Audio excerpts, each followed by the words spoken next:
Yo, what's up guys, it's Lungi. So today we're going to be taking a look at my first place Crystron Azamina deck profile. So I decided to take the deck to locals this evening and see how the deck performs, and it performed really well. I did drop like some games here and there, but that was mostly due to like floodgates. So the deck didn't break, performed extremely well going first and going second. But I will be making some changes to the deck because I felt like there's some like cards that are kind of unnecessary and kind of just win more. So I'll be making changes to the deck, and then I will make a combo video with a better version of the deck, I feel. But anyways, three copies of Salfiner, the yellow one. So he's one of your main starters. You need to discard a Crystron card from your hand, and he can summon himself from the graveyard or from your hand. So as long as he's in the graveyard, you can actually start your plays. And after that, he has to destroy a face-up card you control. So that's any card, so he doesn't have to destroy himself. But if he's destroyed while on the field, you special summons a Crystron monster from your deck, and he doesn't lock you into anything, which is like excellent. And the second one is the new one. It's Salvadora or something. So he can summon himself from the graveyard or from the hand, and he has to destroy a Crystron card you control and special summons himself. And then he's a double Foolish Burial. So you also play 3 copies of him. So if you notice something about Crystrons is that a lot of the monsters they don't care if they're in your they don't care if they're like sent to the graveyard. So these first two they can activate in the graveyard or the hand, and then these next two like complement to them. So these are the two searches. They also have on-field effects, but you probably won't use the on-field effect unless you get Lanceiad, and then you'll just use the on-field effect to summon the tuner from the deck. But otherwise, you won't be using their on-field effects to summon the tuner from deck. So the one on the left, it searches for monsters, and the one on the right searches for spells and traps. The one on the right is better because if you just draw it on it, if you draw it by itself, it's full combo because you can just link it away because it has low attack, and then you can just banish and search the continuous spell card, which is actually your main play starter besides Softener.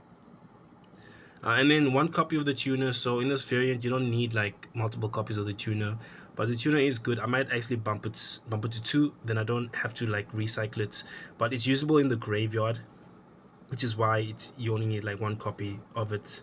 But on the follow up, it might be necessary to like search the tuner so you can make synchro plays. But yeah, tuner is very important, a very important playmaker for the deck.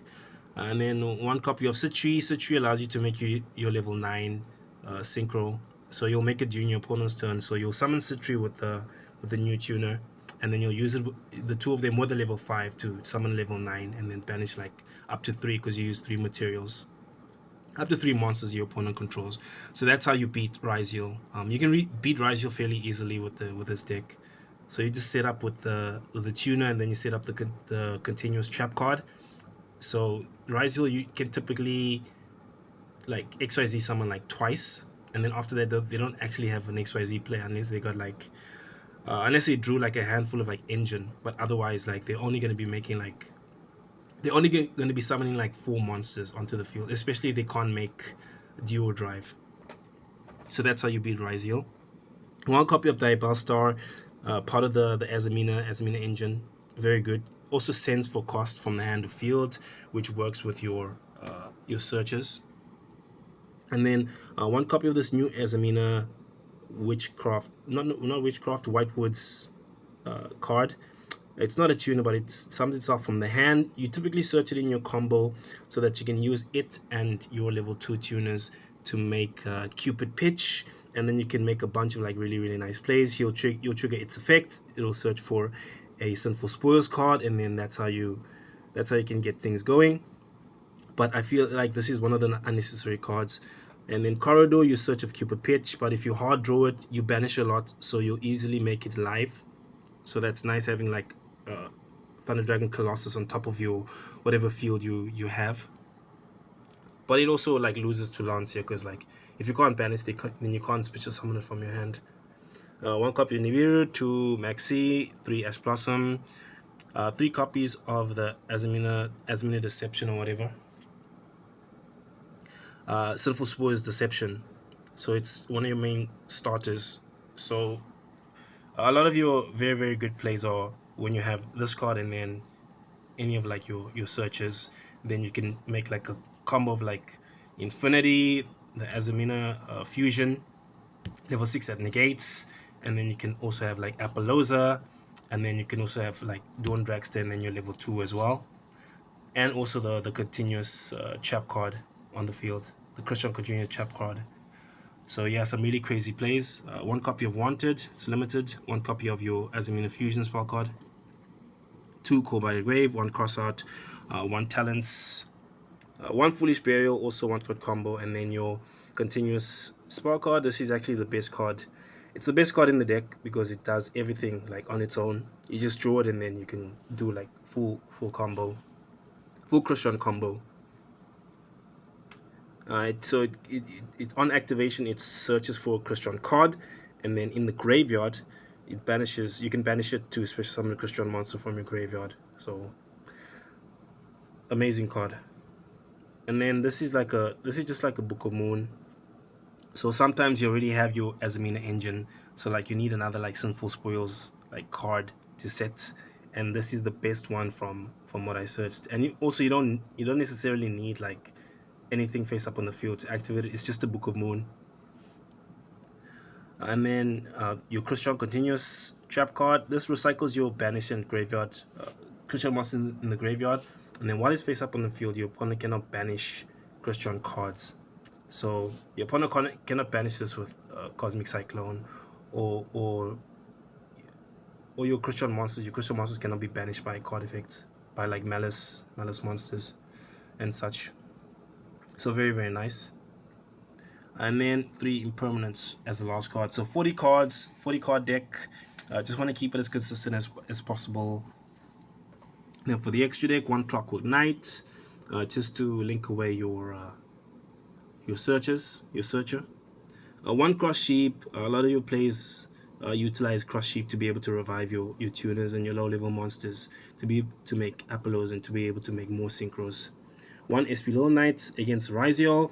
If you have SP Little Knight and your Crystron Continuous Trap card, you can basically lock them out of the game, because all of their monsters trigger like on summon.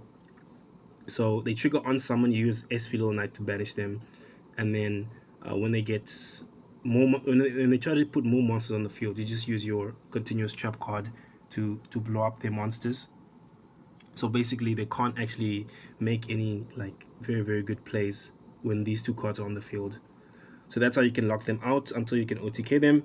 1 Appaloosa for your infield, and then Infinity and Nova.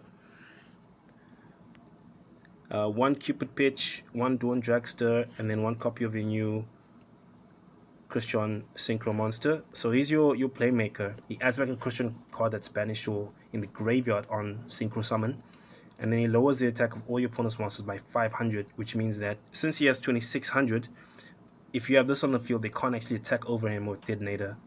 So they have to have Dual Drive and Detonator to be able to crash into him, and then his effect will trigger to be able to summon a Crystron monster that's in the graveyard or banished. That means he can also like summon himself back. So like they crash into this, you just summon it back again, and then yeah. So it's very easy to handle Detonator when this is on the field. And if you summon 2 of them, then it's really really hard for Rizio to be able to get them like off the field. They have to use their effects, and then that's where like your Continuous Trap card comes in. And then for your synchro plays, Exo Synchro Stardust Dragon, Baron de Fleur, and then your Crystron level 9, Codon Condrax, or whatever it's called, however you pronounce it. Banishes up to 3 monsters on Synchro Summon, and then it summons a banished monster if it's destroyed by card effects. So that's nice. And then your Azamina fusions, Arcia for negation, and then your Searcher, Sylvia. And then the last card in the extra deck is Thunder Dragon Colossus. So I'll probably be removing the Colossus engine, Colossus, Baron, XL Synchron, and this Cupid Pitch, because if you can't get to your like Azamina engine, then you can't really make those cards with Crystron. So a lot of the time you're going to be playing you're going to be playing with like very few like resources. So yeah, that kind of made duels harder than they needed to be honest. So I will be taking out that engine. So that's an extra one, two, three, 4 cards, extra 4 cards. Kind of felt like I needed more Novas and Infinities, because typically they'll use EX to negate um, Cyber Dragon Infinity, and then they can just easily like attack over it, and then your Cyber Dragon Infinity is gone for the rest of the duel. But doubling up on a lot of like the your strong cards, like these ones, and then these two as well. Yeah, so these ones and then like these two. So doubling up on those will basically um, allow you to be able to grind more easily and just be able to play after they break the field, because sometimes they can break the field if they've got like a bunch of like non-engine cards. And then for the side deck, 3 Foros, 3 Lancia, Heavy Storm, Duster, Red Reboot, D-Barrier, and Evenly Matched. So Evenly Matched is a bit dangerous to side in because the deck is a deck that Lancia is good against. So they'll be siding in Lancia definitely. So if you have evenly matched, they and then they Lancia, then the evenly matched can't be used until like your next turn. So if you're playing against Malice, like they can easily just kill you if you're not able to, make like a field or something. But Rizio, you can kind of chump block even under Lancia, and then you can hit them with a evenly matched after that. But otherwise, I'd rather just have like more of these than evenly matched. So I might actually just take it out for this deck because Lancia is obviously going to come in against this deck, post side. And then these are the spoils. Get like 1 pack for entry and then 4 packs for winning. It's got some really nice cards in it. But anyways, that's it for the video. Please watch out for the combo video, and I'll be posting the combo video and the new list probably tomorrow. All right, peace out.